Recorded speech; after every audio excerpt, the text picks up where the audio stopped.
Every day, something dramatic happens in the Caribbean that affects our lives. We'll give you the details. We'll give you the facts on Caribbean Perspective with Eddie Frederick. Host Eddie Frederick. So glad you can join us. Barbados' Prime Minister urged to help ex-LIAT employees secure their severance pay. This story takes the lead in today's edition of Caribbean Perspective for Monday, 30th May 2022.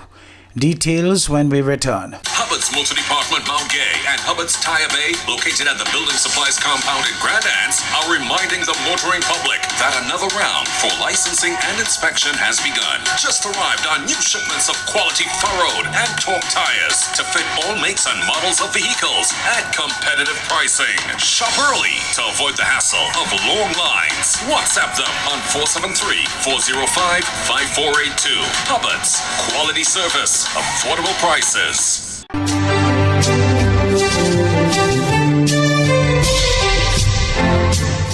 Welcome back. The region's foremost leader and Prime Minister of Barbados, Mia Mottley, has been urged to use her influence to find a resolution for the scores of Barbadians' ex-LIAT employees who are yet to receive severance more than 2 years after being laid off. Tamika Rodney of HGP Nightly News has more. The call came on Friday from one of the distraught former workers who, while speaking on popular radio call-in program Down to Brass Tacks, said he and his colleagues were at their wits' end and in desperate need of help. He said Motley, who was recently named as one of the 100 most influential people of 2022 by Times Magazine, should be able to use her position to negotiate a deal for the former LIAT pilots and other staff members. The frustrated caller queried why the St. Lucia government, which is not a shareholder of LIAT, had offered to pay out some of its workers and Barbados had not done the same. However, when asked to respond to concerns raised by the former workers on Friday, Motley said she would prefer to first hear what issues were raised. The Prime Minister did not indicate that she had been in discussions with the Prime Minister of Antigua and Barbuda, Gaston Browne, on possibly finding a solution. More than 500 workers of LIAT 1974 Limited were temporarily laid off on April 1st, 2020, including around 55 from Barbados. To date, they have received no severance nor outstanding monies, which include vacation pay and retroactive pay owed to them by LIAT. It has estimated that former Barbadian workers are owed in the region of 13 million EC dollars, 9.7 million, by LIAT. In May last year, government provided a one-off gift of $2,000 to just under 100 displaced Barbadian LIAT workers. Additionally, the workers received an advance of $2,000 per month for a year to be paid back at a future date from any eventful severance settlement. Both Fire and Prison Services Associations peacefully accompanied their union executive branch and delivered letters of disapproval to the Chief Personnel Officer regarding proposal for a 2% pay increase over an 8-year period. More in this news report out of Port of Spain.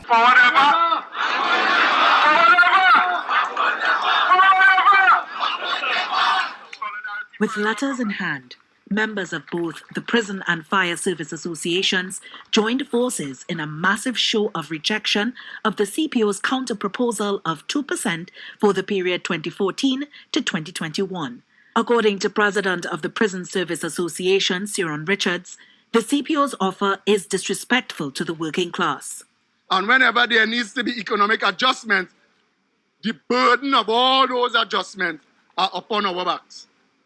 We are the ones who always have to be made to sacrifice, who are the ones who always be made to not live, not be able to keep up with cost of living, not be able to send our children to school, keep up with your household, mitigate security situation as prison officers often do. And we need monies to do it. President of the Fire Service Association, Leo Ramkisoon, cited several issues which he is hoping will be addressed by the CPO in subsequent negotiations, including pensions and cost of living allowances. He noted that his membership views the 2% increase in salaries as a cut in wages due to inflation since 2013 negotiations were settled. He said the union will only consider negotiations for the 2014 to 2016 period, and when this is settled, will consider up to 2021. What madness is this? That is not acceptable whatsoever. It's better you tell us no salary, no agreement. You're not coming to negotiate, because that is not a negotiation. Come with 10% to start, and we could start to work our way for a reasonable figure between that and the 14% that's supposed to be applicable for the 14 to 16 period. And then we could talk about 17 going forward. In the meantime, the Trade Minister of Trinidad and Tobago says the country's non-energy manufacturing export sector earned $11 billion, an increase of 46% from 2020. But she says the government wants that sector to earn even more. Paula Gopi-Skoon was speaking at the launch on Thursday of a new manufacturing apprenticeship program as the Prime Minister said another is being planned. TV6's Jewel Brown reports. Speaking during the launch of the Manufacturing Apprenticeship Program, or MAP, at the NIC Institute of Technology, Trade and Industry Minister Paula Gopi-Skoon spoke of some great success for the energy and non-energy sectors after a difficult 2-year period during the COVID-19 pandemic. We've already seen the increase in manufacturing, increase in total exports by, I think, 30% to 15.5 billion TT. But that's total exports. But coming down to manufacturing exports, the figure is more like we're at about $11 billion, and that's an increase of 46% from 2020, which is during the COVID period. And we have already surpassed the 2019 figures. And that's good, but it's not quite where we want to go. And so we're working with the TTMA. The president of the TTMA, the Trinidad and Tobago Manufacturing Association, Trisha Kusal, said the non-energy manufacturing sector is the third largest contributor to the nation's gross domestic product and employs approximately 52,000 people directly. The TTMA president also said the association lobbied for career training in the manufacturing sector as a strategic objective in 2021. We see this as a necessary step to another major goal, doubling the country's non-energy exports in 5 years. That is to say, in real terms, to move the value of non-energy exports from TT 3.5 billion in 2020 to TT 7 billion by 2025. The Trade and Industry Minister offered a response with regard to the TTMA's objective. When Trisha talks about that 7 billion, she's talking about particular industries within the manufacturing sector. And so they're looking at doubling the figures for, let's say, paper manufacturing, food and beverage, and that kind of thing, which the TTMA members are more geared to. Prime Minister Dr. Keith Rowley said Pillar 4 of the Roadmap to Recovery identifies the need to enhance the human resource capacity in the manufacturing sector. As he announced, there is also to be an apprenticeship program for the wood and wood products manufacturing subsector to meet its unique needs. This apprenticeship program for wood and wood products manufacturing subsector is expected to result in the transformation of that subsector, leading to the advancement into higher value added wood related manufacturing. It will also provide an opportunity to diversify Trinidad and Tobago's manufacturing profile, expanding from the production of food and beverage, which currently dominates Trinidad and Tobago's non-energy manufacturing. Jewel Brown, TV6 News.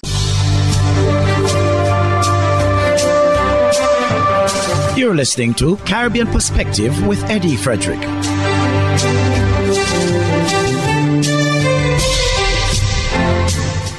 Still from Port of Spain, the Minister of National Security on Friday issued a call to all victims of child abuse to come forward and give their stories to the police.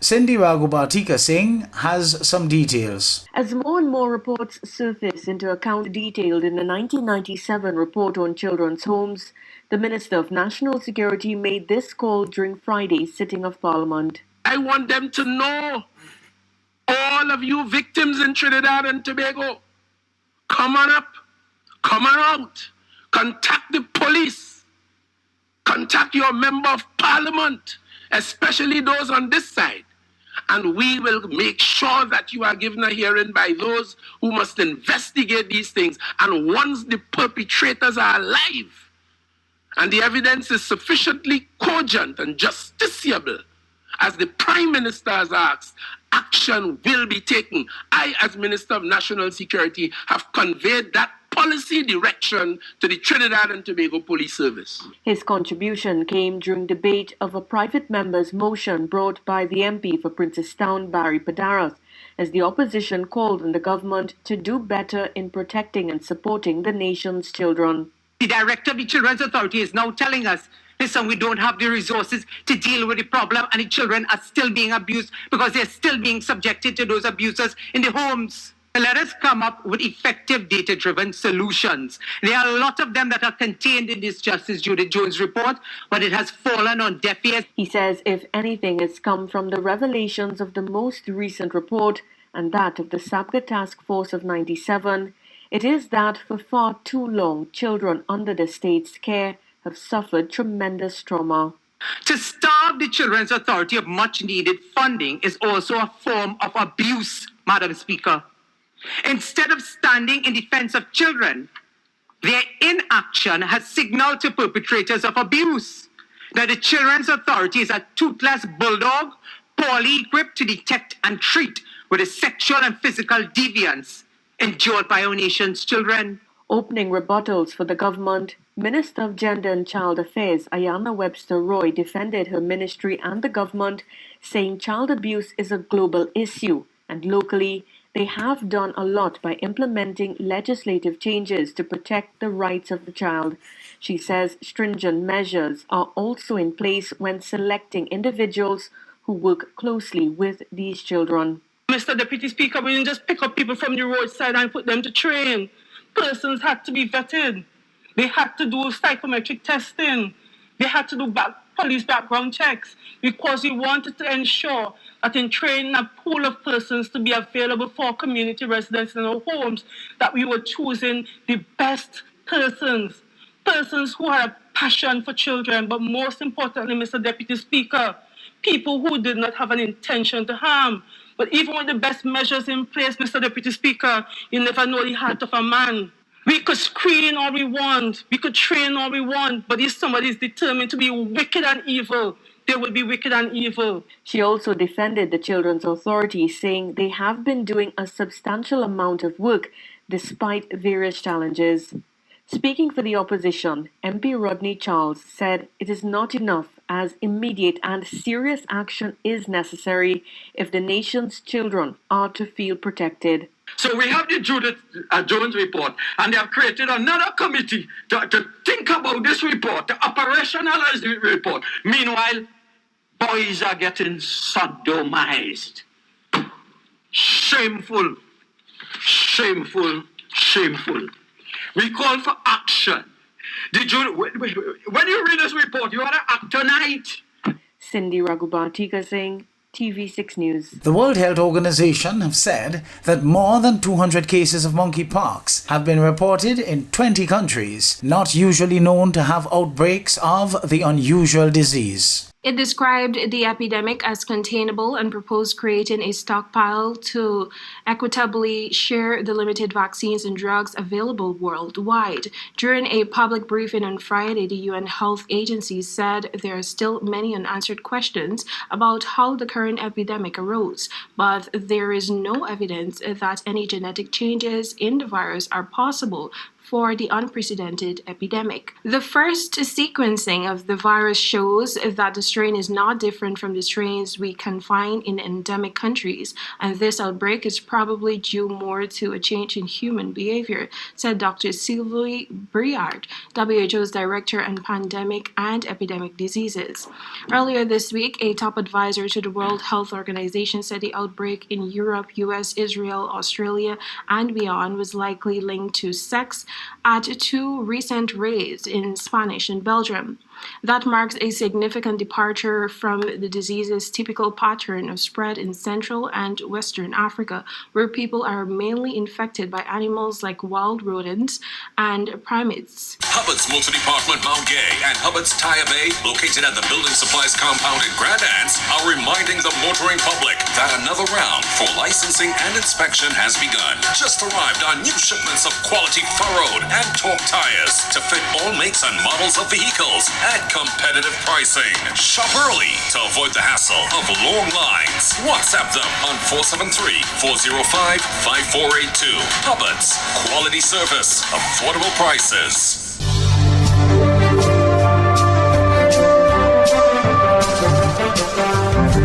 I am Eddie Frederick. This has been Caribbean Perspective, a whole new approach to highlighting developments in the Caribbean. In the meantime, please continue to log on to CaribbeanPerspective.com for more daily news and more.